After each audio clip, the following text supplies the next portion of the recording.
Chapter 15. The Holy Roman Empire.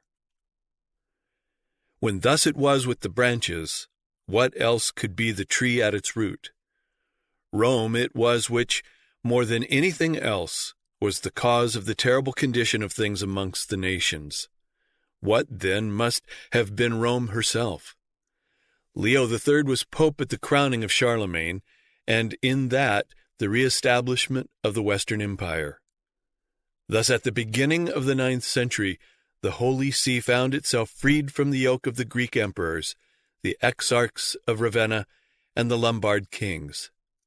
The popes, by crowning Charlemagne emperor of the West, had procured for themselves powerful and interested protectors in his successors, who, in order to maintain their tyranny over the people, compelled all the bishops to submit, without any examination of them, to the decisions of the court of Rome. But a strange change was soon seen at work in religion. Holy traditions were despised, the morality of Christ was outraged, the orthodoxy of the Church no longer consisted in anything but the sovereignty of the Pope, the adoration of images, and the invocation of saints. In sacred singing, the solemnity of masses, and the pomps of ceremonies, in the consecration of temples, splendid churches, monastic vows, and pilgrimages. Rome imposed its fanaticism and its superstitions on all the other churches. Morality, faith, and true piety were replaced by cupidity, ambition, and luxury. The ignorance of the clergy was so profound that a knowledge of the singing of the Lord's Prayer, the Creed, and the service of the Mass was all that was demanded from princes and ecclesiastical dignitaries. The protection which Charlemagne had granted to letters was powerless to change the shameful habits of the priests and to draw them from the incredible degradation into which they had been plunged. The first pope after the crowning of Charlemagne was Stephen V, June 21, 816 to January 24, 817. Charlemagne's son Louis was now emperor. To make certain his standing with the new emperor of the West, and to secure the support of Louis against any assertion of power in the West by the emperor of the East, the first thing that the new pope did was to send legates into France to represent to Louis the papal situation. It seems, however, that his need was so urgent that Stephen, without waiting for the return of his legates, went himself to France to meet the emperor. As soon as Louis learned that the pope was coming, he sent messengers to the king of Italy, directing him to accompany Stephen over the Alps, and also sent ambassadors and guards to escort the pope to the city of Rheims, where the meeting was to be. As Stephen approached Rheims, the emperor ordered the great dignitaries of his kingdom, the arch-chaplain Hildebrand, Theodulf, bishop of Orleans, John, metropolitan of Arles, and several other prelates, to go to meet the pope with great ceremony. He himself advanced with his court as far as the monastery of St. Remy, and as soon as he perceived the pontiff, he dismounted from his horse and prostrated himself before him, exclaiming, "Blessed is he who cometh in the name of the Lord."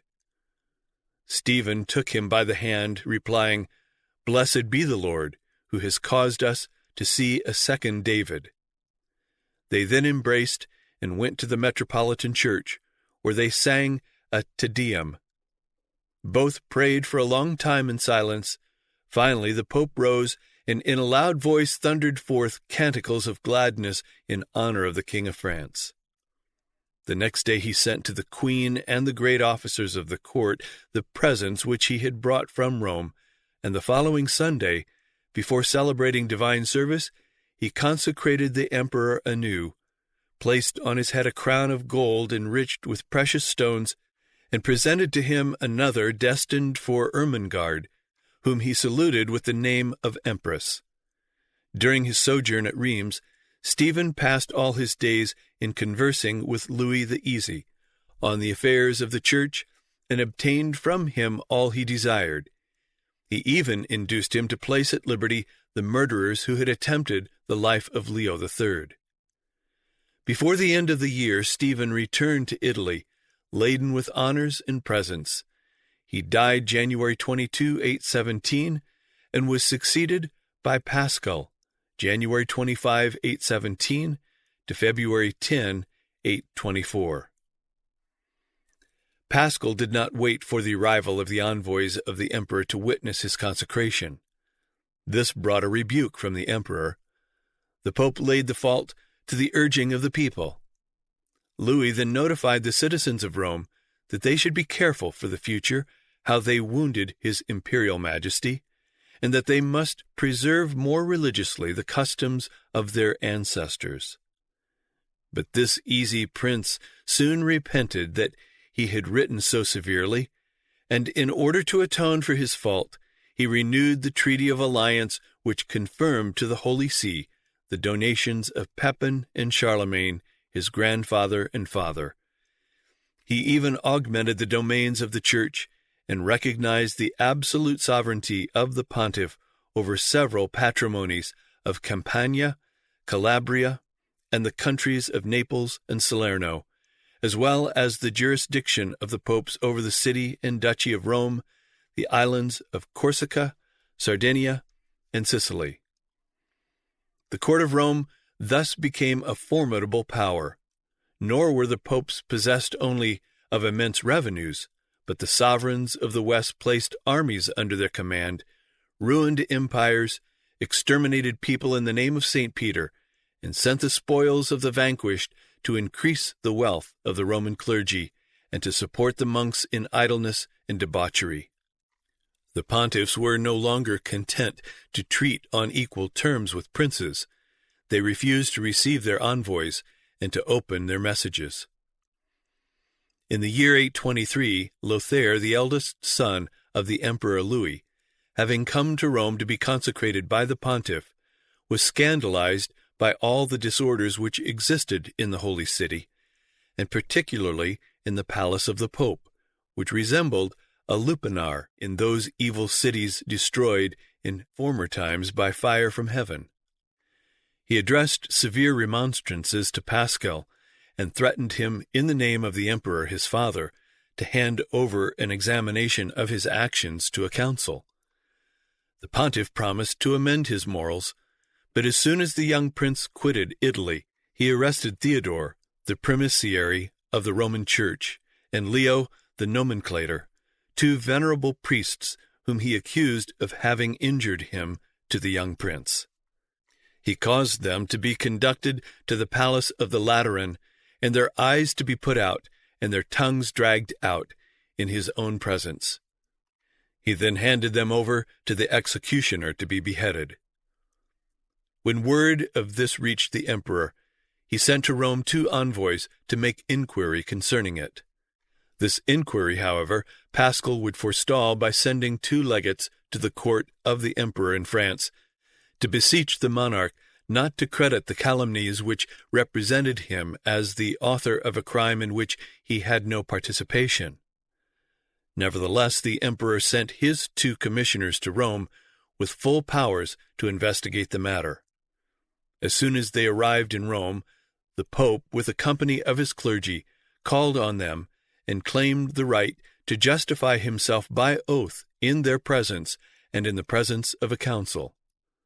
Accordingly, the next day he assembled in the palace of the Lateran 34 bishops, sold to the Holy See, as well as a large number of priests, deacons, and monks, and before this assembly swore that he was innocent of the deaths of the primiciary and the nomenclator. The envoys of France then demanded that the murderers should be delivered up to them. The pontiff refused to do so, under the pretext that the guilty were of the family of St. Peter, and that it was his duty to protect them against all the sovereigns of the world. Besides, added he, Leo and Theodore were justly condemned for the crime of lese-majest. The Holy Father then sent a new embassy composed of John, a bishop, Sergius, the librarian, and Leo, the leader of the militia, to convince the monarch of the sincerity of his protests. The Emperor Louis did not judge it opportune for the dignity of the Church to push his investigations and researches any further, fearing to find himself forced, in order to punish a crime, to deliver up to the executioner the head of an assassin pontiff.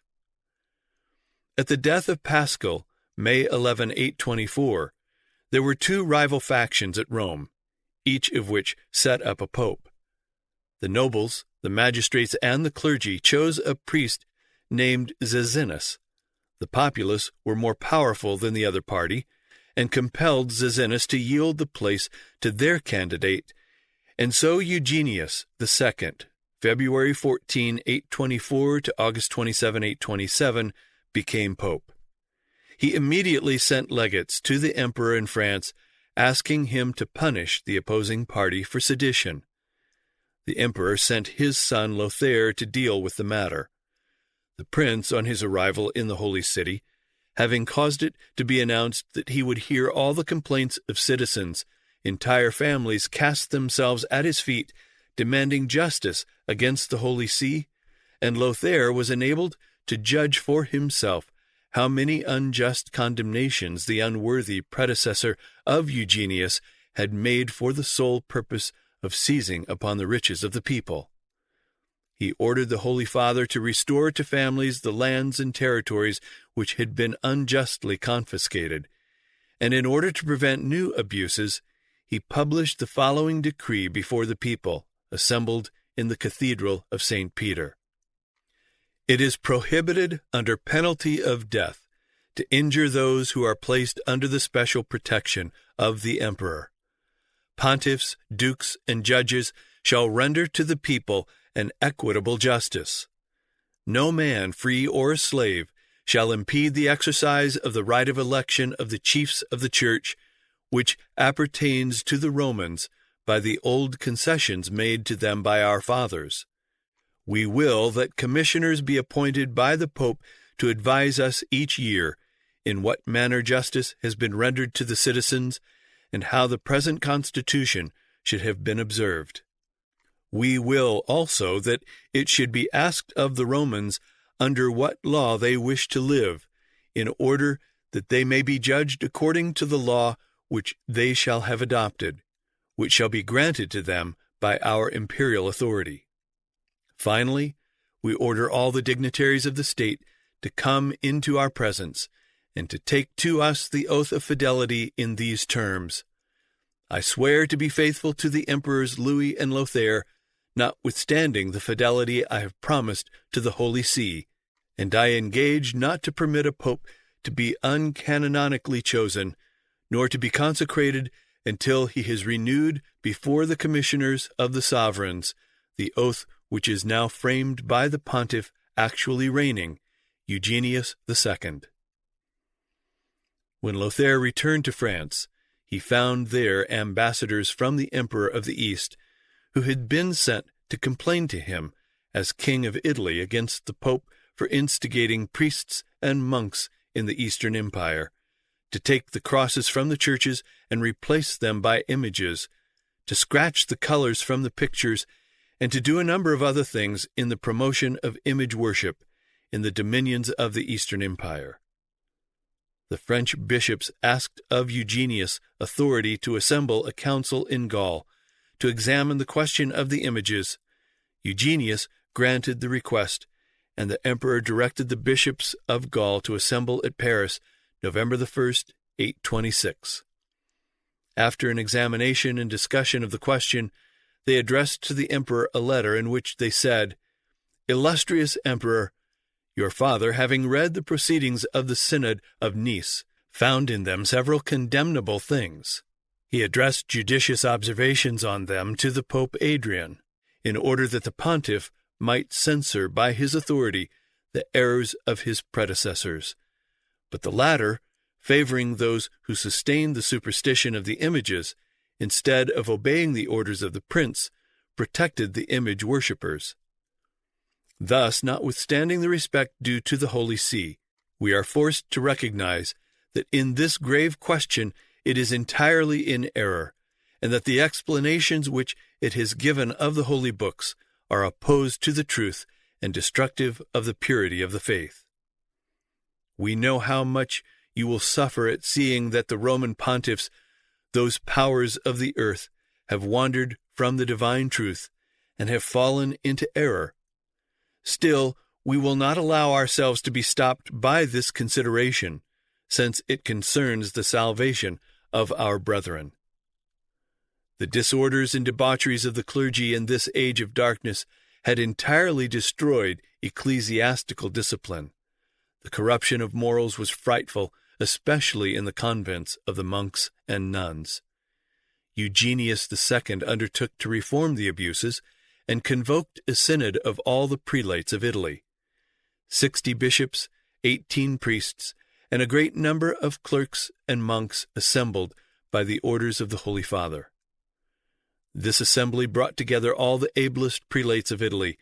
Their ignorance was, however, so profound that they were obliged to copy the preface of the proceedings of a council held by Gregory II to serve them as an initiatory discourse. The council framed some decrees to secure the education and the better behavior of the clergy, yet these had not the power to reform the corrupt morals of the priests, nor to excite them to study. The clergy changed none of their vicious habits, and remained plunged as before in an ignorance so profound that those were quoted as the best informed among the bishops who knew how to baptize according to the rules, who could explain the Pater and the Credo in the vulgar tongue, and who possessed a key to the calendar of the Church. Eugenius died August 27, 827, and was succeeded by Valentine, who is described as specially a model of piety. But his reign continued only 5 weeks. He died October 10, 827, and was succeeded by Gregory IV, October 827 to January 25, 844, whose means of acquiring the pontificate were so scandalous and violent that the emperor, some time afterward, enlightened by the reports of his ministers as to the conduct of the pontiff, wrote him a severe letter and threatened to depose him if he did not repair the scandal of his election by exemplary conduct. From that time Gregory vowed an implacable hatred to the prince. In 833 the sons of the Emperor Louis all set themselves against their father, and Gregory took advantage of this occasion to be revenged upon the emperor and intrigued with the sons. The better to accomplish his purposes, he went into France. The clergy of France, who were faithful to the emperor, wrote to him demanding that he leave France, declaring that if he should undertake to lay an interdict on them, they would return against him the excommunication and the anathemas, and would solemnly depose him from his sacred functions. Gregory replied that the power of the Holy See is above thrones, and that those who have been baptized, no matter what their rank, owe to him entire obedience. When Gregory had arrived at the camp of the emperor, under pretense of seeking to establish concord between the sons and their father, he obtained access to the emperor's court. He remained several days with the emperor, and whilst making protestations to him of unutterable devotion, he was assuring himself of the defection of the troops by presents, promises, or threats, and on the very night of his departure, all the soldiers went over to the camp of Lothair. The next day, Louis, having been informed of this odious treason, perceived that he could no longer resist the criminal projects of his sons.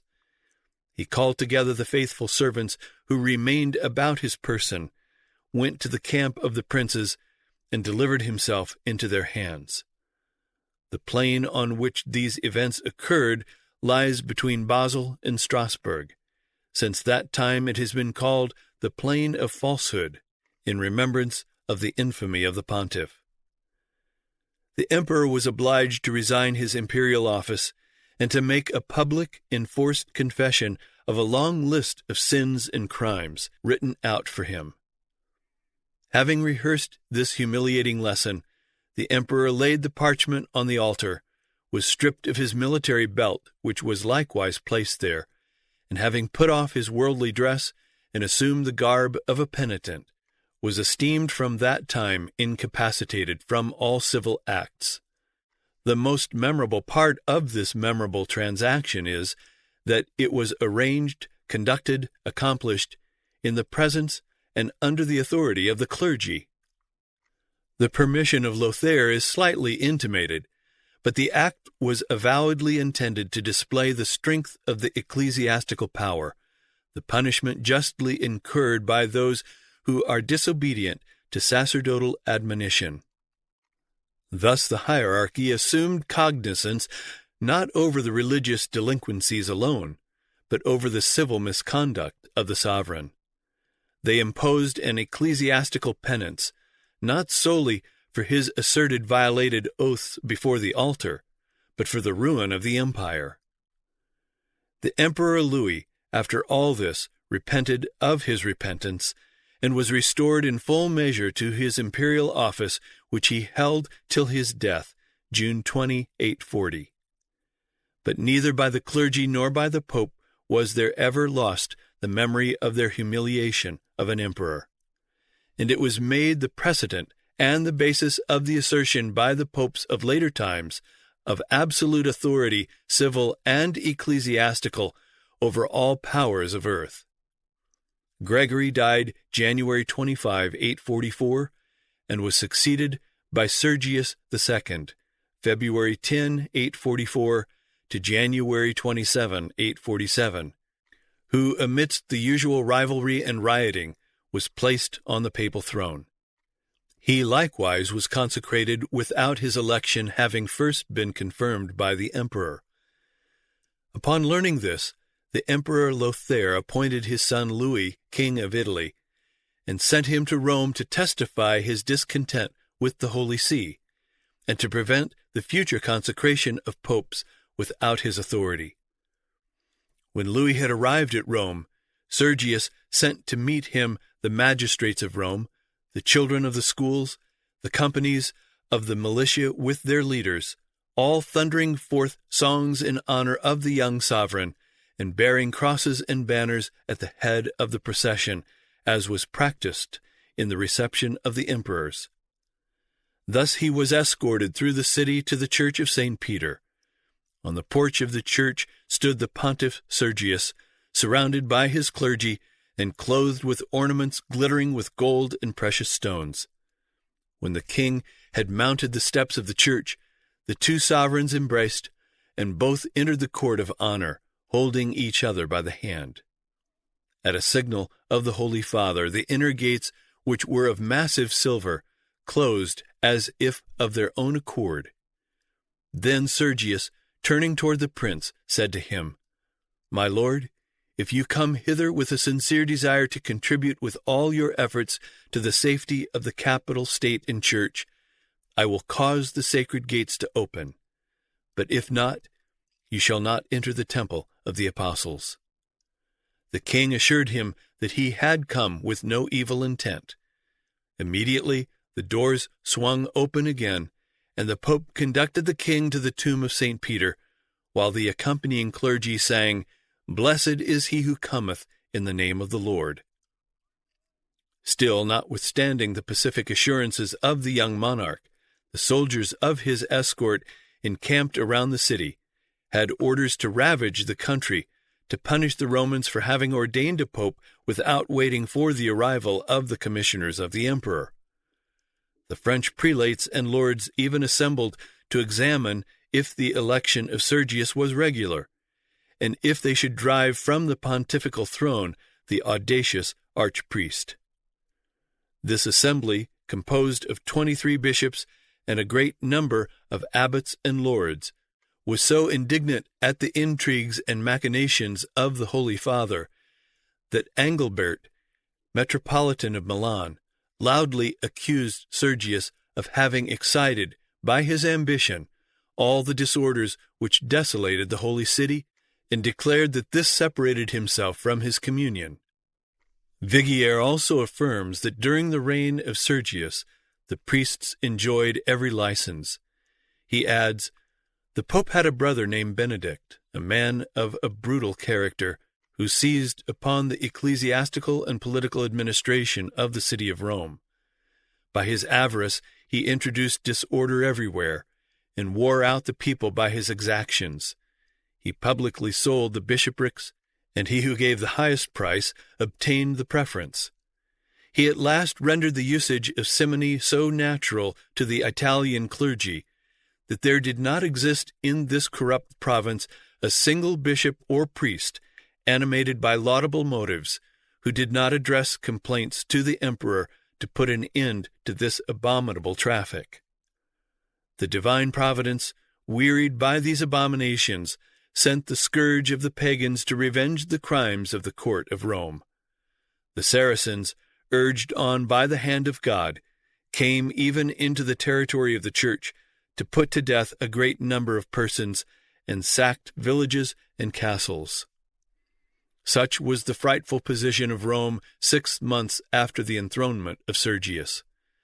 Nevertheless, the young prince, seduced by the presence and the flattery of the pontiff, confirmed his election notwithstanding the advice of his counselors, and only exacted that the citizens of Rome should renew their oath of fidelity to him and his father. The ceremony took place in the Church of St. Peter. The Italian and French lords, the clergy, the people, and the pontiff swore before the body of the apostle entire submission to the Emperor Lothair and his son, after which Louis received the crown at the hands of Sergius, who proclaimed him King of the Lombards. Sergius was succeeded by Leo IV, April 11, 847, to July 17, 855.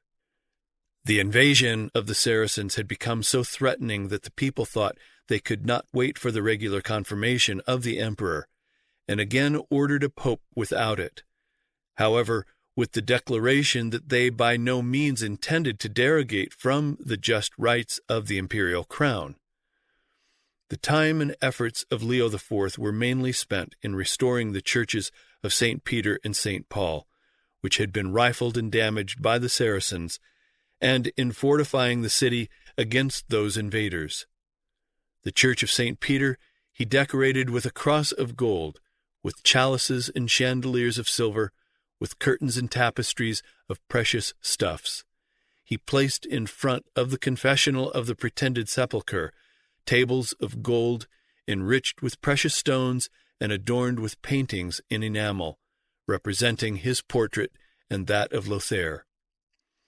The sepulchre was surrounded by large frames of silver, richly worked, and all these ornaments were covered by an immense tabernacle of silver, weighing 1,600 pounds. These embellishments and the revenues which he appropriated to the priests of this church amounted to more than 3,816 pounds weight of silver and 216 pounds of gold. Leo IV was succeeded by Benedict III, September 29, 855 to April 8, 858. Benedict was regularly chosen and seated on the pontifical throne. Deputies were sent to the emperor to receive his confirmation of the election. But a certain Anastasius, who had been deposed from the bishopric by Leo IV and a council, gathered about him a number of clergy and secured the support of the representatives of the emperor and numerous troops, and entered the city to seize for himself the throne of the papacy. At the head of his company, he first entered the church of St. Peter to burn the tableau of the council, on which was inscribed his deposition. He then invaded the palace of the Lateran, and ordered his satellites to drag Benedict from the pontifical throne. He himself despoiled him of his pontifical ornaments, overwhelmed him with reproaches, struck him with his bishop's cross, and then gave him over to priests who had been deposed from the priesthood. These, to obtain the favor of their new master, bound the unfortunate Benedict with cords and drove him from the palace, striking him with sticks. Anastasius, left master of the palace, declared himself pope and mounted upon the chair of St. Peter in the presence of the clergy and the soldiers. Rome was then plunged into consternation and a fright. The great mass of the people called upon the commissioners of the emperor to restore to them Benedict. But the commissioners insisted that they should receive Anastasius. They even threatened to strike with their swords the representatives of the people. But all remained firm in their demands that Benedict should be pope. After several days of this universal confusion in the city, the commissioners were obliged to yield to the populace. But since Anastasius was already in possession, he had now to be driven out in order that Benedict might be seated. Amidst more riot and confusion, however, this was done, and Benedict thus finally became pope. During the reign of Benedict, in 856, King Athelwulf of England made a pilgrimage to Rome and placed his kingdom under the protection of the pope. He offered to St. Peter a crown of gold weighing 40 pounds and magnificent presents. He made great largesses to the clergy and the people, and constructed new buildings for the English school, which had been burned down. On his return to Great Britain, he held a council at Winchester, in the Church of St. Peter, and made a decree by which, for the future, the 10th part of the land in his kingdom appertained to the Church and was exempt from all charges. He re-established Peter's pence in all his kingdom, and finally left by will a rental of 300 marks of gold, payable yearly to the Holy See. Benedict III was succeeded by Nicholas, April 24, 858, to November 13, 867. Nicholas was elected and consecrated in the presence of the emperor, who arrived in Rome 1 month after the death of Benedict III, and the emperor's presence prevented the usual factions, rioting and violence. The first thing of importance that engaged the attention of the new pope were appeals that came up to him from the Eastern Emperor and the Patriarch of Constantinople. The emperor had removed from the Patriarchate Ignatius and had established Photius in his place. And both the emperor and the new patriarch sent letters and ambassadors to the Bishop of Rome to have him confirm that which had been done. Not to enter into the details of the long-drawn-out controversy, it is sufficient only to say that the opportunity was used to the full by Nicholas to exalt the honors and prerogatives of the bishopric of Rome. Photius was a layman, but as in many other instances both in the East and the West, he was put through the several steps of the ecclesiastical order unto the archbishopric to qualify him for the office. When the emperor sent word of this to the pope for his approval, Pope Nicholas required that all the particulars of the whole affair, the case as it stood against Ignatius and as it stood in favor of Photius, should be presented to him before he would pronounce anything upon the matter. Therefore he sent legates to Constantinople to hold a council and investigate the whole subject. The legates allowed themselves to be bribed and agreed with the council in approving the emperor's deposition of Ignatius and the promotion of Photius. As soon as the news of the action of his legates reached Nicholas in Rome, he called a council of the Roman clergy and repudiated all that the council and the legates had done in his name. Later, in a council called for another purpose, the principal one of the legates who had been sent to Constantinople was convicted of simony and prevarication on his own avowal, and was therefore deposed and excommunicated. After this, the Holy Father thus spoke: "In the name of the Holy Trinity, by the authority transmitted to us from the Prince of the Apostles, having taken cognizance of all the complaints brought against the Patriarch Photius, we declare him deposed of his sacerdotal functions, for having sustained the schismatics of Byzantium, for having been ordained bishop by Gregory, Bishop of Syracuse, during the life of Ignatius, the legitimate Bishop of Constantinople, for having corrupted our envoys, and finally, for having persecuted the Orthodox priests who remained attached to our brother Ignatius. We have discovered Photius to be guilty of crimes so enormous that we declare him to be forever deprived of all the honors of the priesthood and divested of all clerical functions by the authority which we hold from Jesus Christ, the apostles St. Peter and Paul, from all the saints, and the 6 general councils. The Holy Spirit pronounces by our mouth a terrible judgment against Photius and condemns him forever, no matter what may happen, even at the moment of death, from receiving the body and blood of the Savior. When this anathema of the Pope reached Constantinople, the Eastern Emperor sent to Italy a representative bearing a letter to the Pontiff from his master, in which that prince threatened to chastise the Holy See if it did not immediately revoke the anathema launched against Photius. To this letter Nicholas replied, "Know, Prince, that the vicars of Christ are above the judgment of mortals, and that the most powerful sovereigns have no right to punish the crimes of popes, how enormous soever they may be. Your thoughts should be occupied by the efforts which they accomplish for the correction of the Church, without disquieting yourself about their actions. For no matter how scandalous or criminal may be the debaucheries of the pontiffs, you should obey them, for they are seated on the chair of St. Peter. And did not Jesus Christ himself, even when condemning the excesses of the scribes and Pharisees, command obedience to them, because they were interpreters of the law of Moses? We have regarded with pity that abominable cabal, which you call a council, and which in you made pride you place on an equality with the General Council of Nice. We declare by virtue of the privileges of our Church that this assembly was sacrilegious, impure, and abominable. Cease, then, to oppose our rights and to obey our orders, or else we will, in our turn, raise our power against yours, and will say to the nations, People, cease to bow your heads before your proud masters. Overthrow these impious sovereigns, these sacrilegious kings, who have arrogated to themselves the right of commanding men and of taking away the liberty of their brethren. Fear then our wrath and the thunders of our vengeance, for Jesus Christ has appointed us with his own mouth absolute judges of all men, and kings themselves are submitted to our authority.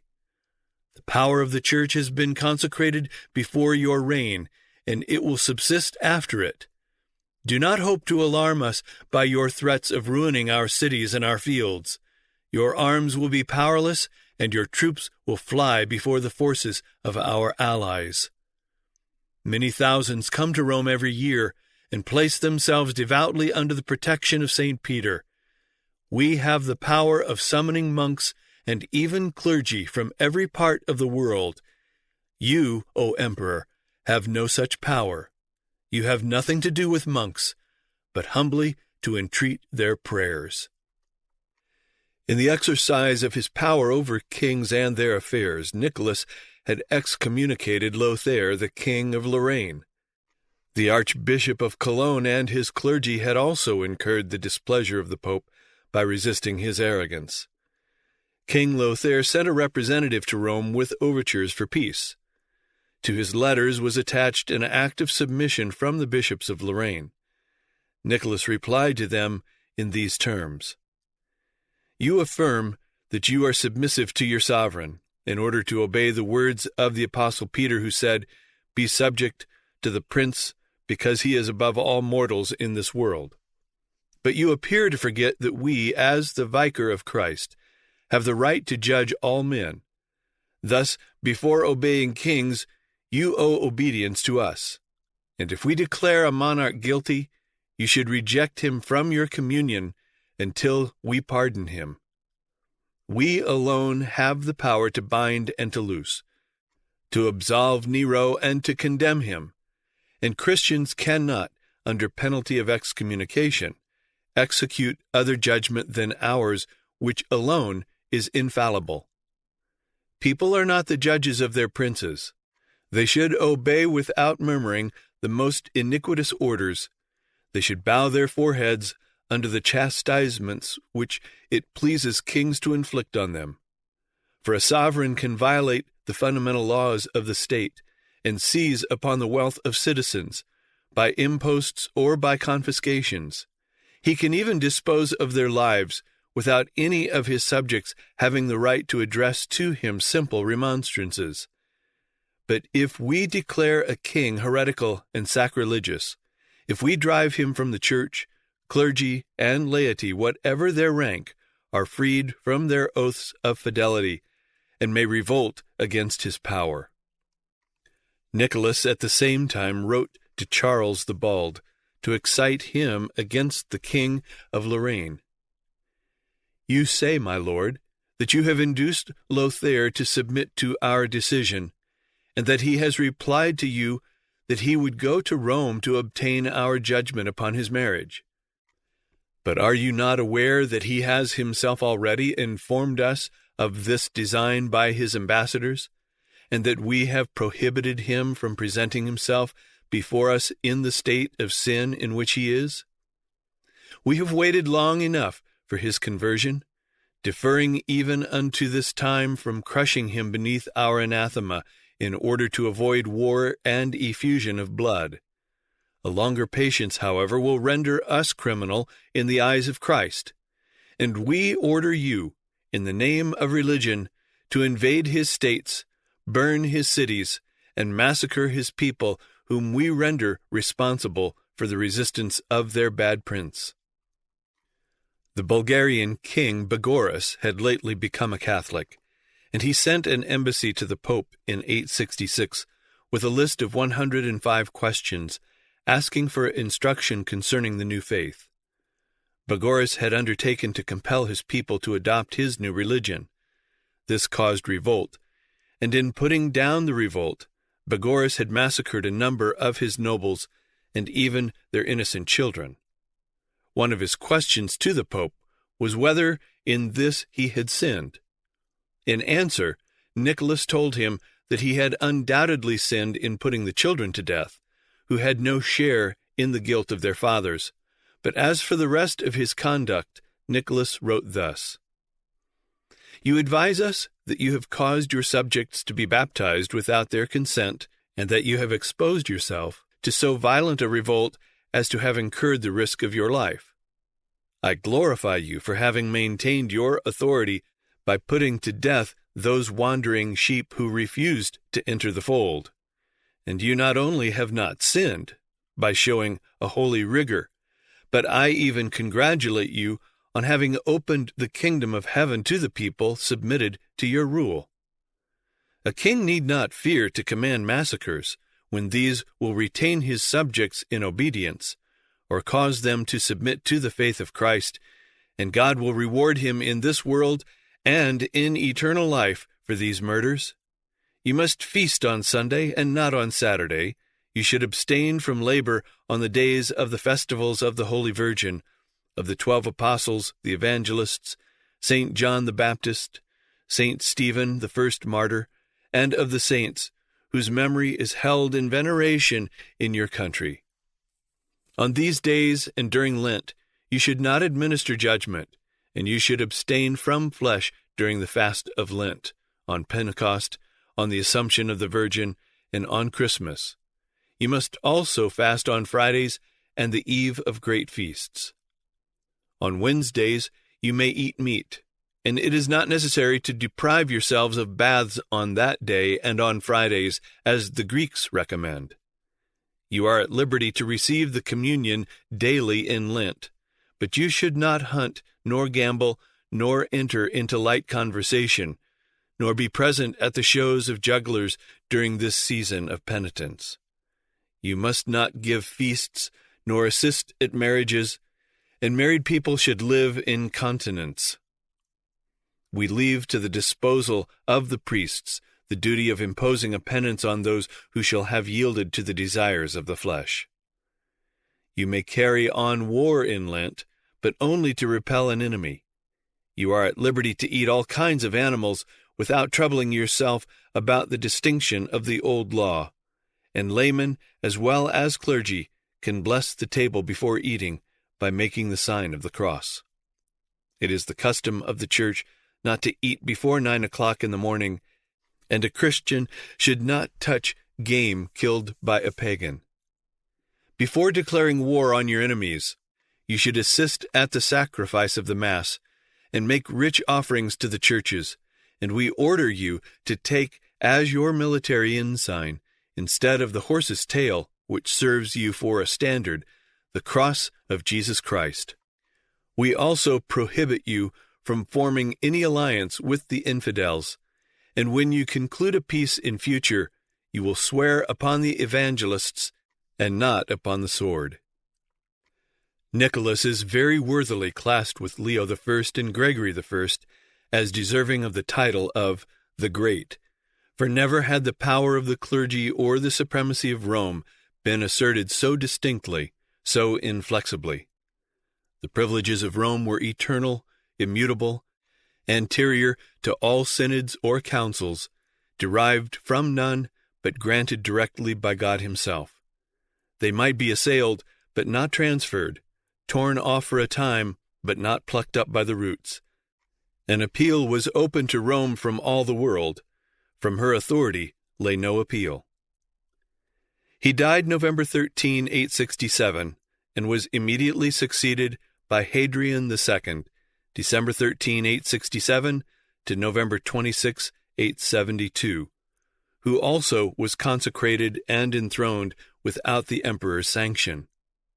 But when the emperor called him to an account for it, the excuse was again presented that it was not out of any disrespect to the emperor, but because he was overborne by the urgency of the multitude. The emperor accepted the plea and confirmed the election. Hadrian immediately pardoned all those who had been deposed or anathematized by Nicholas, and did everything in his power to exalt the name and memory of Nicholas. He gave a grand banquet to a great number of Eastern monks who had been persecuted by Nicholas, at which he treated them with the greatest deference, even serving them with his own hands. When the banquet was finished and the monks had risen from the table, Hadrian prostrated himself before them with his face to the earth, and addressed them as follows: My brethren, pray for the Holy Catholic Church, for our son, the most Christian Emperor Louis, that he may subjugate the Saracens. Pray for me and beseech God to give me strength to govern his numerous faithful. Let your prayers rise in remembrance of those who have lived holy lives, and let us all thank Christ together for having given to his Church my Lord and Father, the most holy and most orthodox Pope Nicholas, who has defended it like another Joshua against its enemies. The monks responded, God be praised for having given to his people a pastor so respectful as you are toward your predecessor. And then they 3 times exclaimed, Eternal memory to the sovereign Pontiff Hadrian, whom Jesus Christ has established as universal bishop.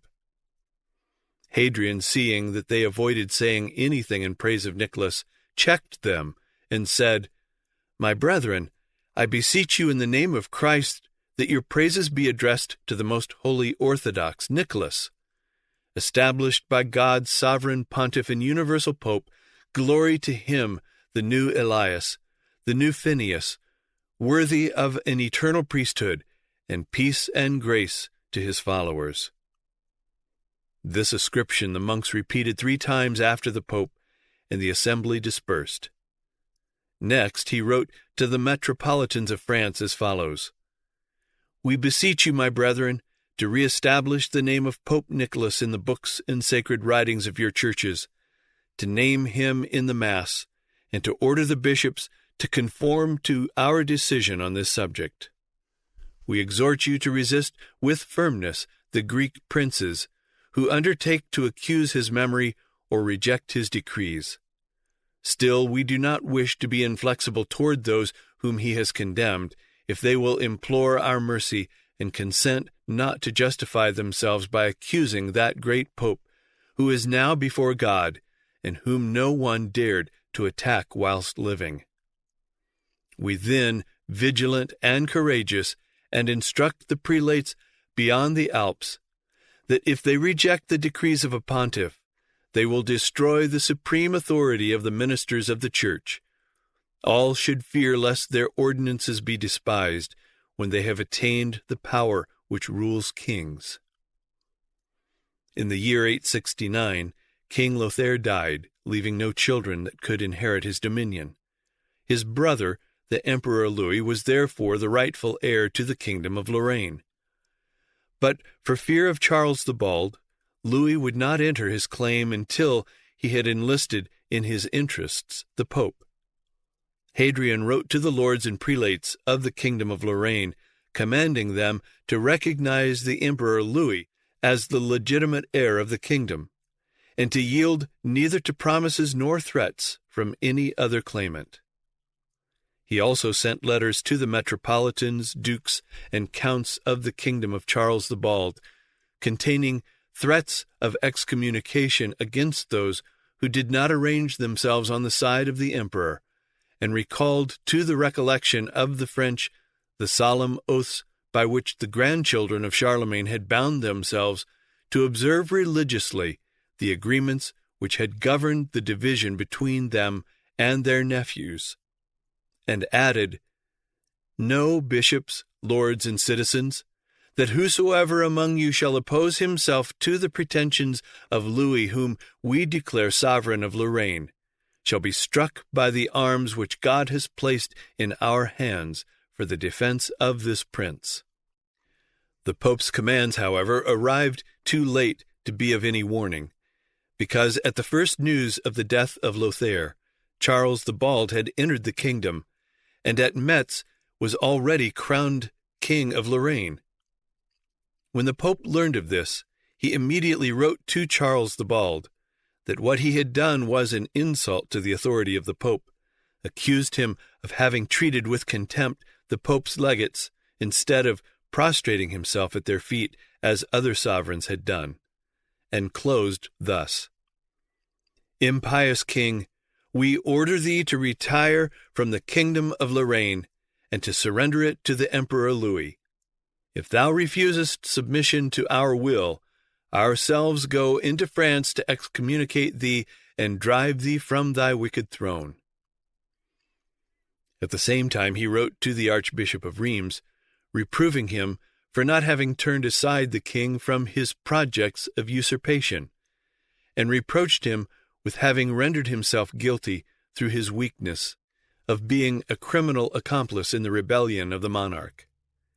He ordered him to repair his fault by anathematizing Charles, by not having any communication with him, and by prohibiting all the bishops of Gaul from receiving the usurper in their churches under penalty of deposition and excommunication.